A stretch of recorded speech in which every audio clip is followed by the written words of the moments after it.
তোমাদের যদি ডাক্তার হওয়ার ইচ্ছা হয় তোমরা মেট্রিকে প্লাস পাও, ইন্টারে প্লাস পাও, অ্যাডমিশন দাও, এরপরে সরকারি পড়ো, না পারলে প্রাইভেটে পড়ো, ডাক্তার হও, আমাদের কোনো আপত্তি। এমবিবিএস বা বিডিএস এগুলো পাস করতে হলে প্রথমে মেট্রিকে এ প্লাস থাকতে হবে, ইন্টারে এ প্লাস বা 4 পয়েন্ট থাকতে হবে, মেট্রিক ইন্টার মিলিয়ে আপনার 9 পয়েন্ট থাকতে হবে।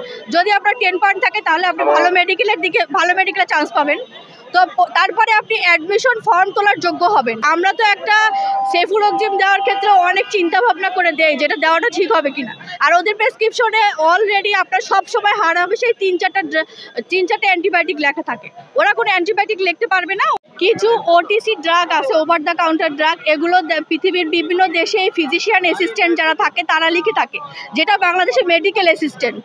ঠিক আছে, ডিপ্লোমা ডাক্তার বলতে দুনিয়ার কোথাও কিছু নাই। ডিপ্লোমা বলতে বুঝি আমি যদি আজকে ডিপ্লোমা ইন গাইনি অপস করি, এমবিবিএস করার পরে, তাহলে আমি ডিপ্লোমা ডাক্তার। এখন যদি ওরা ডিপ্লোমা লেখে তাহলে মানুষ কিভাবে ডিফারেন্সিয়েট করবে যে আমি ডিপ্লোমা নাকি ও ডিপ্লোমা? তো OTC drug, over the counter drug, এটা কিছু ওষুধ আছে যেমন চুলকানির ওষুধ, জ্বরের ওষুধ, কাশির ওষুধ, ব্যথার ওষুধ, এগুলো ভিটামিন, ক্যালসিয়াম, এগুলো হচ্ছে ওরা লিখতে পারে। কিন্তু দেখা গেছে যে অনেক প্রেসক্রিপশন পর্যালোচনা করে অনেক স্যাকপো, অনেক ডিএমএফ, তারা হচ্ছে সবচেয়ে হায়ার অ্যান্টিবায়োটিক যেটা স্টেরয়েডের আগে কাজ করে সেটা হচ্ছে মেরোপেনাম, ওরা মেরোপেনাম পর্যন্ত লেখে।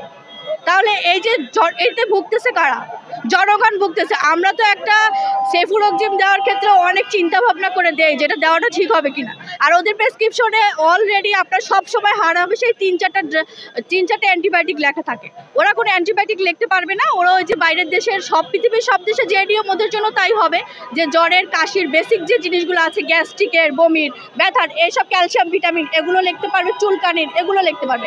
যদি ওরা এটাতে রাজি থাকে তাহলে ওরা থাকবে। ওরা যেহেতু পড়াশোনা করেছে, বেশিরভাগই গরিব ফ্যামিলি থেকে আসছে, ঠিক আছে, তো পড়াশোনা করেছে, ওরা থাকুক। কিন্তু যদি ওরা আমাদের সাথে টক্কর দেয় বা আমাদের উপরে যেতে চায় তাহলে আসলে আমরা এটা মেনে নেব না। অবশ্যই তারা যোগ্যতার বাইরে চাচ্ছে, কারণ আমাদের এমবিবিএস আমরা সেটা প্রাইভেটে পড়ি আর সরকারি পড়ি। আমি আপনাকে বলি, এমবিবিএস বা বিডিএস এগুলো পাস করতে হলে প্রথমে মেট্রিকে এ প্লাস থাকতে হবে, ইন্টারে এ প্লাস বা 4 পয়েন্ট থাকতে হবে, মেট্রিক ইন্টার মিলিয়ে আপনার 9 পয়েন্ট থাকতে হবে। যদি আপনার 10 পয়েন্ট থাকে তাহলে আপনি ভালো মেডিকেলে চান্স পাবেন।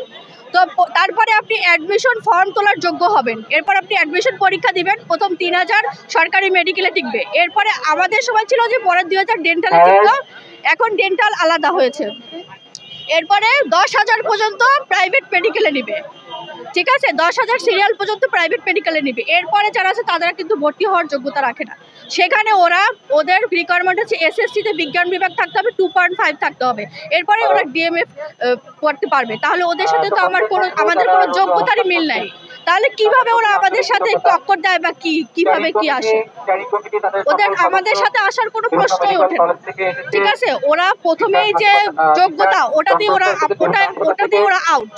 আমি ওদেরকে বলতে চাই, তোমাদের যদি ডাক্তার হওয়ার ইচ্ছা হয় তোমরা মেট্রিকে প্লাস পাও, ইন্টারে প্লাস পাও, অ্যাডমিশন দাও, এরপরে সরকারি পড়ো, না পারলে প্রাইভেটে পড়ো, ডাক্তার হও, আমাদের কোনো আপত্তি নেই। এই সরকার আসার পরে দেখছেন শাহবাগ একটা মামাবাড়ির আবদারে পরিণত হয়েছে। ইভেন আপনি রিক্সাওয়ালা, আনসার লীগ, তারপর ব্যাটারি বাহিত সবাই কি দেখছেন কিছু হইলে আন্দোলনে চলে আসে। ওরাও এর ব্যতিক্রম না। ওরা যেদিন হাসিনা চলে গেছে তার 2 দিন পরে তারা বিএমডিসিতে গেছে, বিএমডিসির প্রেসিডেন্টকে ওরা মারধর করছে, লাঞ্ছিত কইরা ওরা ওদের ওয়েবসাইটে ওদের নামটা নিছে প্র্যাকটিশনার হিসাবে। বিএমডিসি হচ্ছে আমাদের সবচেয়ে মেইন কাউন্সিল, ওইটাতে গিয়ে সেখানে সচিবকে ওরা লাঞ্ছিত করছে, চাপ দিয়ে মারধর করে ওয়েবসাইটে ওদের নাম নিছে প্র্যাকটিশনার হিসাবে। পরের দিন আবার আমাদের কথা মতো আবার ওইটা মুছে ফেলছে। তাহলে গুন্ডামিটা তো ওরা শুরু করছে, আমরা তো এসব কিছু করতেছি না। আমরা চাচ্ছি আমরা ডাক্তার, এবং এটা দুনিয়ার সব জায়গায়। আমি এমবিবিএস, আরেকজন বিডিএস, আমরা শুধু বাংলাদেশেই ডাক্তার না, আমি যদি লন্ডন যাই আমি এমবিবিএসই থাকবো। তাহলে এটা ওয়ার্ল্ড ওয়াইড একটা ডিগ্রি। ও ডিএমএফ সেটা পৃথিবীর বাইরে আছে ফিজিশিয়ান অ্যাসিস্ট্যান্ট হিসেবে বা মেডিকেল অ্যাসিস্ট্যান্ট হিসেবে। ওরা এভাবে যদি থাকতে চায় থাকবে, না থাকলে ম্যাটস বন্ধ করা হোক। কারণ ওরা হতাশায় নাকি নিমজ্জিত হচ্ছে, ওরা চাকরি পাচ্ছে না, ওদের নিয়োগ হচ্ছে না, হ্যান হচ্ছে না, ত্যান হচ্ছে না, যে জিনিসটা দিয়ে কোনো কিছু হচ্ছে না। উপরন্তু ওরা আরও এইসব মামলা টামলা করে দেখে, ওদের সময় নষ্ট, আমাদেরও সময় নষ্ট, ওদের টাকা নষ্ট, আমাদেরও টাকা নষ্ট, সব কিছু নষ্ট। এবং এই যে আমরা এটা করতেছি, জনগণেরও ভোগান্তি। যদি হচ্ছে ওরা মেডিকেল অ্যাসিস্ট্যান্ট বা ফিজিশিয়ান অ্যাসিস্ট্যান্ট হিসেবে কাজ করতে চায় তাহলে থাকুক, নাহলে আমার মত এটা বন্ধ করে দাও। শুধু শুধু হতাশা না বাড়িয়ে বন্ধ করে দাও। আমি জানি তারা আমাদের কোনো পরামর্শ মানবে না, তারা ফেসবুকে আমাদেরকে গালিগালাজ করে, ঠিক আছে। আমাদের একটা আপুকে ধর্ষণেরও হুমকি দিচ্ছে, আমাদের কাছে স্ক্রিনশট আছে, যদি চান এখন। তারপর ওদেরকে আমরা বলবো তোমাদের যাদের, যদি তোমরা সত্যি অনেক মেধাবী হয়ে থাকো, তোমরা মেট্রিক এ প্লাস পাও, ইন্টারে পাও, অ্যাডমিশন দাও, মেডিকেলে পড়ো।